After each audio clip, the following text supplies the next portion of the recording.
ई रामी के कहत रहो ई का कहत रहो ते चुके रह जा बिना पाट के घूमत रह जा सब बिना पाट वाला बात की के लिया वाला घर से प्यार करता नहीं पागल बौरा ये का प्यार करता ले चुपचाप चले कैसे कैसे बियाह करनी इतना दूर की का बात ये कि चलते गांव घर के चलते दूर बियाह करने वाला लड़की के एक बार भेंट ना करो तब ना जाई कहां जइबा ओकर पीछे जाइबा का ना हाँ। हां बाप देख के जाई देखा ओकर भातार आइल बेटे जे लिया जाए ठीक बा लूल लंगड़ा बाकी बड़ा शक करला पगली पर ठीक बा ना चुपचाप चले जाले बताओ हम कितना प्यार करत रही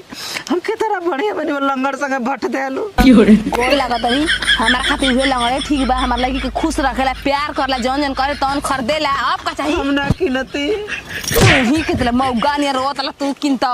कमाला से रुपया आय 1 रुपया कमा लस ओकरे याद में ना कमाई ना उ रही तो हम खूब कमाई ए नाती केहू के हासिल करे के बताऊ काबिल बन जागू आदमी हासिल कर लेवे